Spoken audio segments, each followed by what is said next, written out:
OH பக்தி channel அன்பர்களுக்கு என் பணிவான வணக்கத்தை தெரிவித்துக் கொள்கின்றேன். மாசி மாதம் என்று வந்தாலே மாசி கயிறு பாசி படரும் அப்படின்னு ஒரு பழமொழி இருக்கு. மகத்தில் பிறந்தால் ஜகத்தை ஆளலாம் அப்படிங்கிற ஒரு சொற்றொடரும் காலங்காலமாக பழகி வருகிறது. இந்த மாசி மாதம் என்று சொல்லும்போது சிவராத்திரியும் நம்ம கொண்டாடுறோம். அமாவாசையில் வரக்கூடியது சிவராத்திரிக்கே நெருக்கத்திலேயே அமாவாசையும் நம்ம தொடர்ந்து கொண்டாடுறோம்.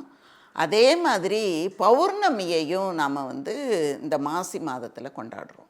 அப்படி என்ன மாசி மகத்திலே ஒரு சிறப்பு இருக்குது அப்படின்னா, இந்த மாசி மாதத்தில் விரதம் இருந்தால் அவங்களுக்கு மறுபிறப்பு என்பதே கிடையாது, பிறவியிலிருந்து அவர்கள் விடுபடுவார்கள் அப்படியெல்லாம் பெரியவங்க சொல்லி வச்சுருக்காங்க. இந்த மாசி மகத்தில் நடைபெறக்கூடிய இன்னொன்று என்னன்னா, வருண பகவானுக்கு ஒரு முறை என்ன ஆயிட்டான், பிரம்மஹத்தி தோஷம் வந்து விட்டதாம். அந்த தோஷம் வந்த உடனே வருணன் கடலுக்குள்ளார போய் ஒளிஞ்சிட்டாராம், வெளியில் வரவே இல்லையா. அதற்கப்புறம் அதுக்குள்ளார அவர் தவம் இருந்து அந்த தோஷம் போக சிவபெருமானை வேண்டி அதன் பிறகு அந்த தோஷம் நீங்கிய நாள் இந்த மாசி மகம்தான்.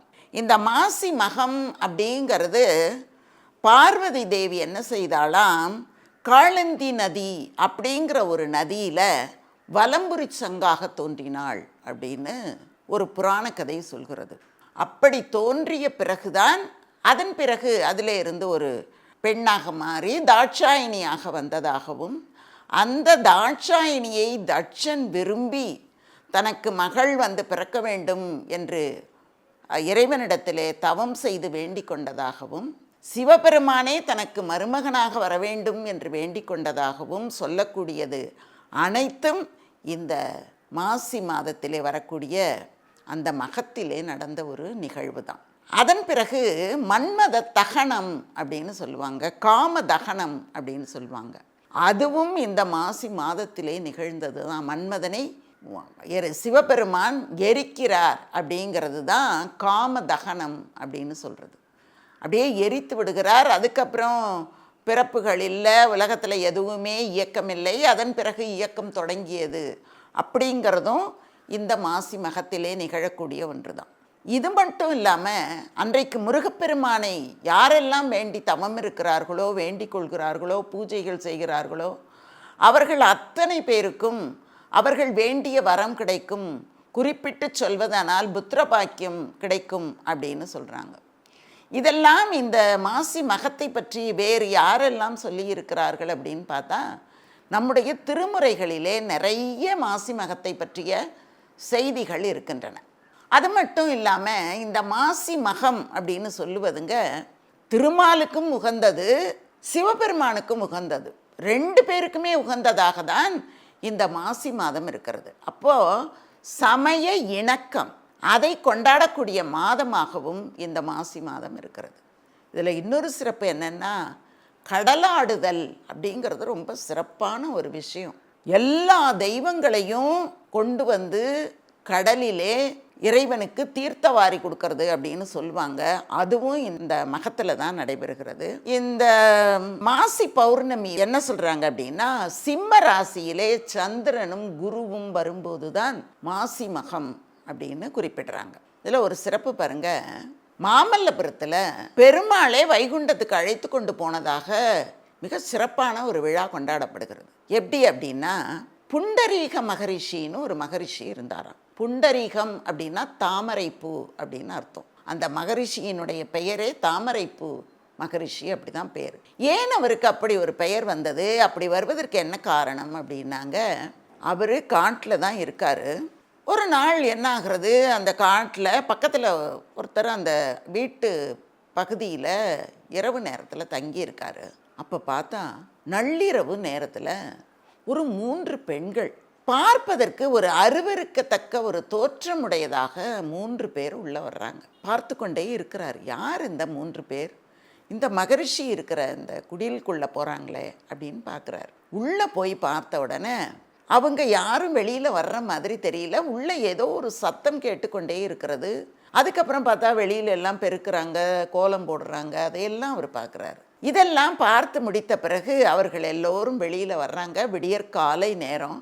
பார்த்தா 3 அருவருக்கத்தக்க தோற்றத்திலே உள்ளே போன அந்த 3 பெண்களும் மிக பேரழகு வாய்ந்தவர்களாக வெளியில் வந்தாங்க. அப்போ அவர் கேட்குறார், நீங்கள்லாம் யார் அப்படின்னு கேட்கும்போது அந்த 3 பேரும் சொல்கிறாங்களாம், கங்கை, யமுனை, சரஸ்வதி, நாங்கள் தான் அந்த 3 பேரும்.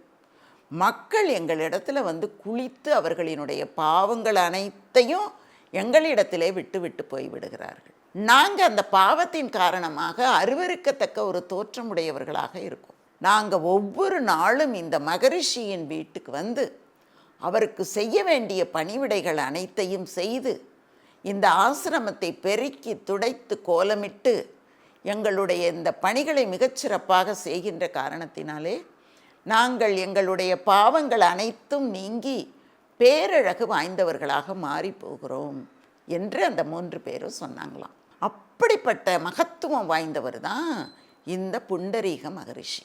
அவர் கையிலே தாமரை பூவை எடுத்துக்கொண்டு இந்த நாளிலே இறைவனை வணங்க வேண்டும் என்று மாமல்லபுரத்துக்கு போகிறார். அங்கே இருக்கக்கூடிய கடலை என்ன பண்ணுறாரு, இறைக்க ஆரம்பிக்கிறார். கடலை இறைக்க முடியுமா அப்படின்னு ஒரு கேள்வி எழலாம். மகரிஷிகளால் எல்லாமே முடியும். முடியாதது அப்படிங்கிறது அவர்களினுடைய வாழ்வியல்ல கிடையாது. அகத்திய முனிவர் கடலையே தன்னுடைய கமண்டலத்துக்குள்ளே அடக்கினார் அப்படிங்கிற வரலாறுலாம் நமக்கு தெரியும். அதனால் கடல் தண்ணீரை இறைக்க முடியுமா அப்படின்னா இறைக்க முடியும். எல்லாம் முடியும் முனிவர்களால், மகரிஷிகளால். ஏனென்றால் அதுதான் தவத்தினுடைய வலிமை.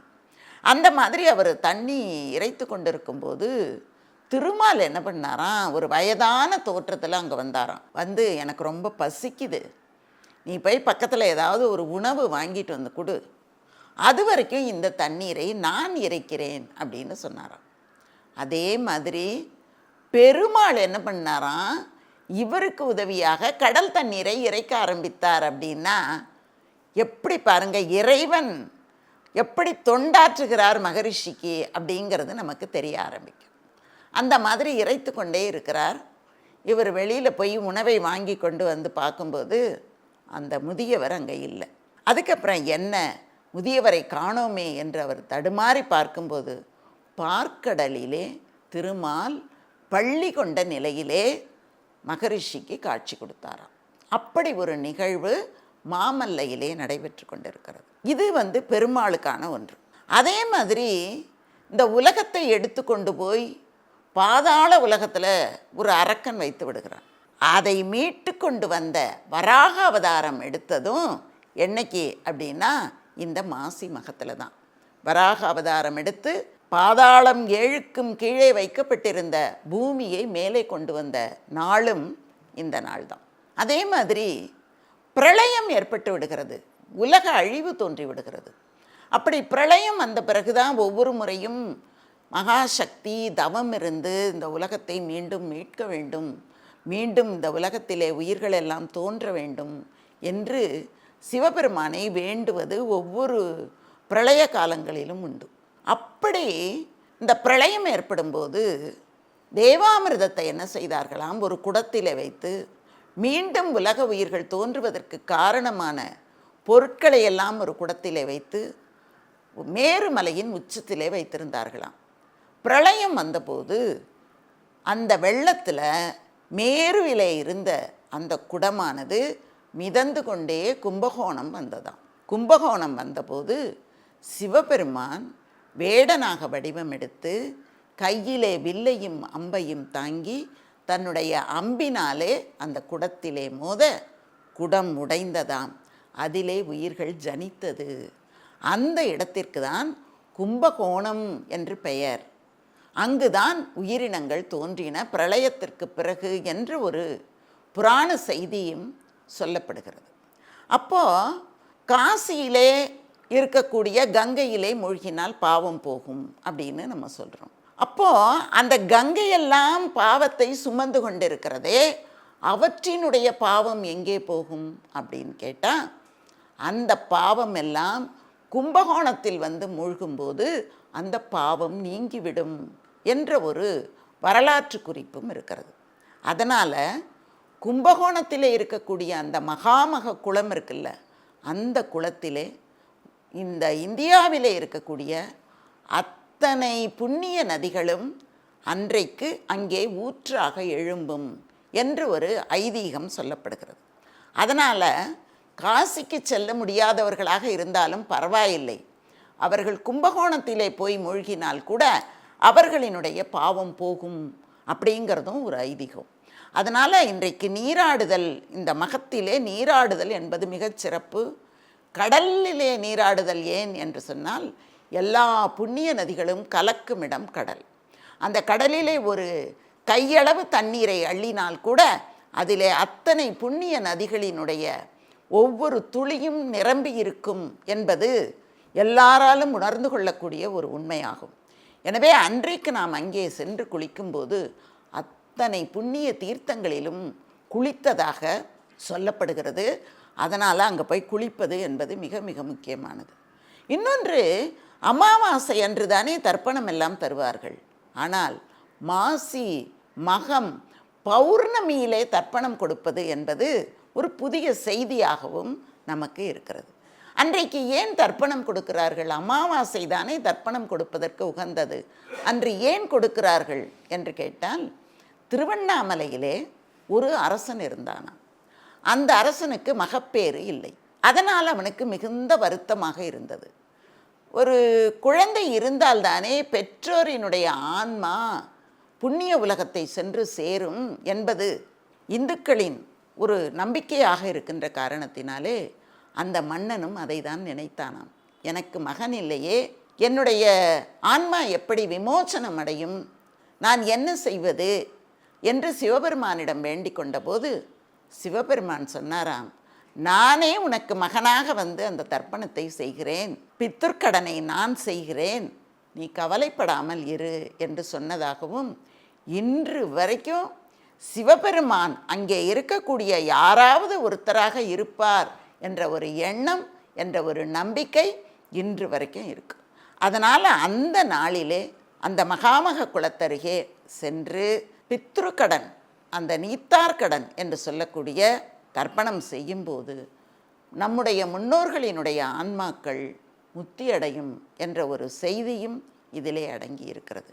அப்படி இந்த மாசி மாதம் என்பது மிக மிக மகத்தான ஒரு மாதமாகும். இந்த மாதத்தின் இறுதி நாளும் மிக மிக மகத்தானது. எனவே அன்றைக்கு கடலில் சென்று நீராடுபவர்கள் நீராடி தங்களுடைய பாவங்களை தீர்த்து கொள்வது மிக சிறப்பானது. நன்றி, வணக்கம், வாழ்க வளமுடன். இந்த வீடியோ உங்களுக்கு பிடிச்சிருந்தா லைக் பண்ணுங்க, ஷேர் பண்ணுங்க, கமெண்ட் பண்ணுங்க.